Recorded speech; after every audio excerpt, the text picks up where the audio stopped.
There's a photograph that survived in a Kentucky farmhouse for over 100 years. It shows a family standing in front of a wooden porch, their faces bleached by time and sunlight. 7 people. But according to every census record, every church registry, every legal document that exists from that era, only 6 people lived in that house. The 7th person in the photograph has no name, no birth record, no death certificate.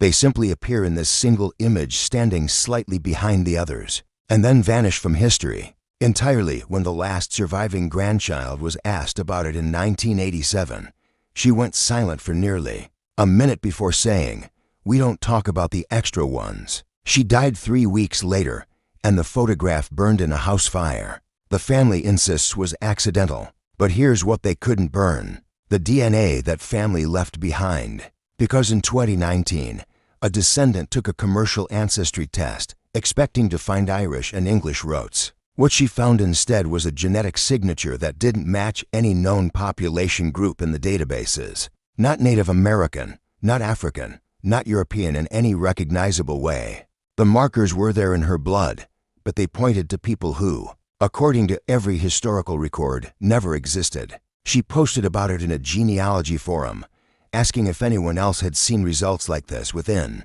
6 hours, 43 people responded. They all had the same anomaly.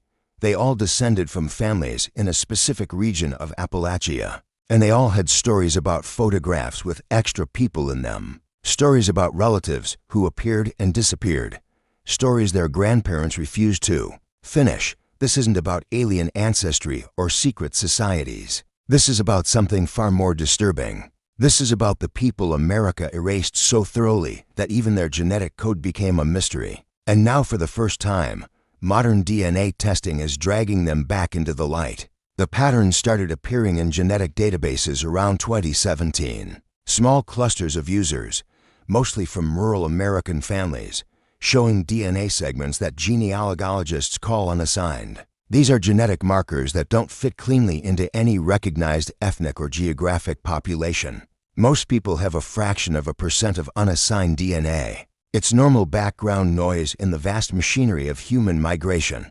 But these families had between 8 and 15% unassigned markers. That's not background noise. That's a ghost population, a group of people large enough to leave a genetic footprint, but absent from every historical record we have. The epicenter was a region spanning eastern Kentucky, southwestern Virginia, and parts of West Virginia. An area that even today remains one of the most isolated and least studied populations in America. The families there have lived in the same hollows for 200 years.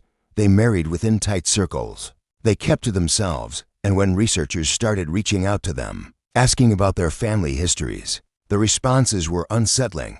One woman said her grandmother told her they descended from the never-named ones. Another man said his great-uncle warned him never to look too closely at old family Bibles, because some names were written in pencil for a reason. A third person sent a photograph of a gravestone in a private family cemetery. The stone had a date of death, 1889, but where the name should have been, there was just a smooth, blank surface, as if it had been sanded away intentionally. These families knew something. They had always known, but the knowledge had been passed down as warnings, not stories, as silences, not explanations. And the question that haunted every genetic researcher who encountered this data was simple. Who were these people? And why did their descendants work so hard to make sure no one would ever find out? To understand what happened, you have to go back to the early 1800s when Appalachia was still frontier territory. The people who settled there came in waves: Scottish immigrants, English families looking for land,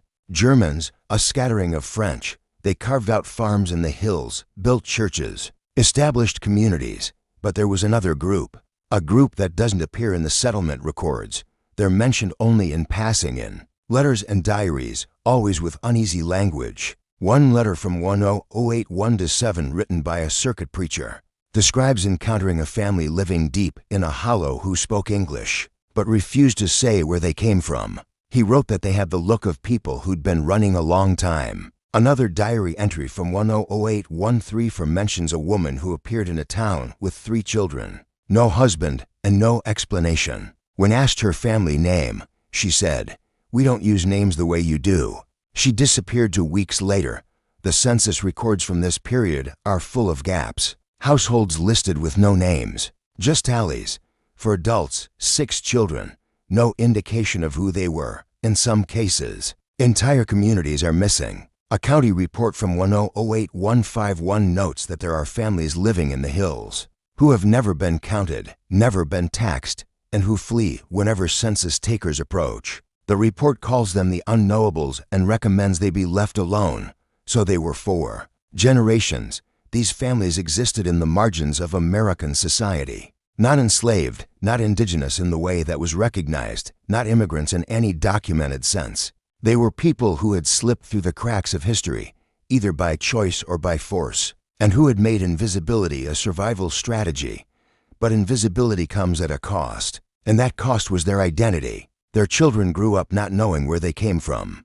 Their grandchildren were told to never ask. And by the time DNA testing arrived in the 21st century, all that was left of them was genetic data that didn't match anything else in the world. The theories started circulating almost immediately. Some researchers suggested these were descendants of Melon, a mixed-race group from the region with contested origins. Others thought they might be remnants of lost European colonies, people who'd vanished into the wilderness and never returned. There were whispers about connections to groups that had been legally erased. In the 1800s, several states passed laws that reclassified entire communities. People who had been living as free mixed-race families were suddenly categorized as white or black, depending on what was politically convenient. If you were too dark, you were enslaved. If you were light enough, you were absorbed. And if you were somewhere in between, you learned very quickly that the safest thing to do was to disappear. Court records from Virginia and Kentucky showed dozens of cases where families petitioned to have their racial classification changed. They argued they were white. They brought in witnesses. They showed land deeds, tax records, anything that could prove they belonged. And when they lost those cases, they vanished. Their names stopped appearing in official documents. Their children were born with no records. And within 2 generations, it was as if they had never existed at all. But here's what makes the DNA findings so disturbing. The genetic signatures these families carry don't just show mixed ancestry. They show isolation, extreme isolation, the kind of genetic bottleneck that happens when a small group of people intermarry for generations, with almost no outside contact. These weren't communities that blended into the broader population. These were communities that went into hiding and stayed there. They built lives in places so remote that even government officials gave up trying to reach them. They developed their own customs, their own ways of speaking, their own rules about who could marry whom, and they survived.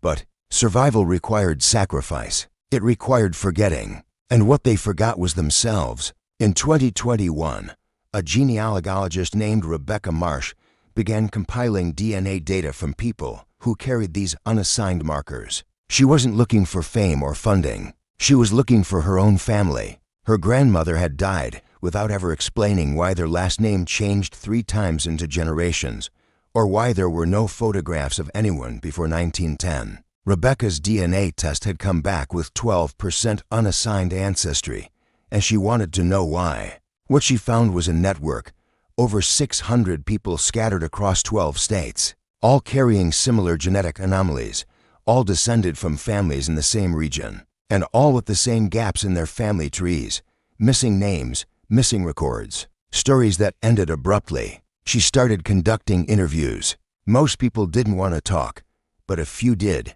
and what they told her was chilling. One man said his grandfather told him their family had different blood, and that if anyone ever found out, they'd be taken away. Another woman said her great-grandmother kept a list of names hidden in a Bible, and before she died, she burned it, saying, "The dead don't need names anymore." A third person said their family had a tradition of never writing anything down. No letters, no diaries. Everything was passed orally, and even then only in fragments. These weren't just isolated, paranoid families.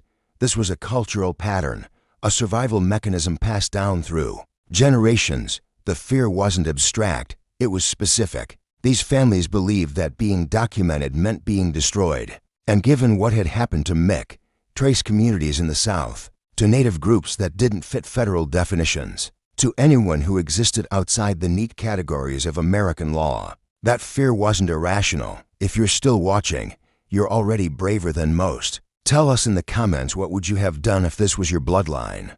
Would you dig deeper, or would you let the past stay buried? Rebecca's research led her to a cemetery in eastern Kentucky. That wasn't on any map. It was located on private land behind a gate with no lock, just a chain that had rusted open decades ago. The graves were old.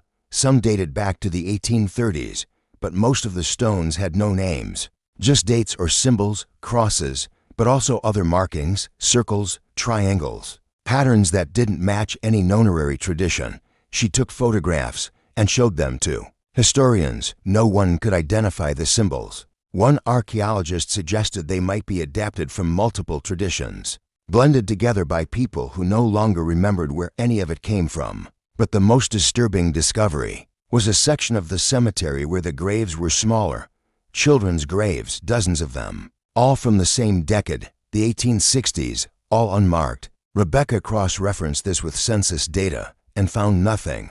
No record of a disease outbreak, no mention of a tragedy. The children had died, been buried, and erased from history in the same breath. When she tried to contact the family that owned the land, they refused to speak to her, but they didn't chase her away either. It was as if they'd been expecting someone to find it eventually, as if the cemetery was a secret that had been kept so long it had become a weight no one wanted to carry anymore. Rebecca's work has since been referenced in academic papers on genetic genealogy, but it's never been formally published. The families involved don't want their names attached. The universities don't want to wade into the political and ethical swamp of untangling erased identities. So the data sits in private databases shared quietly among researchers who understand that some histories are too dangerous to tell out loud. But the DNA doesn't care about danger.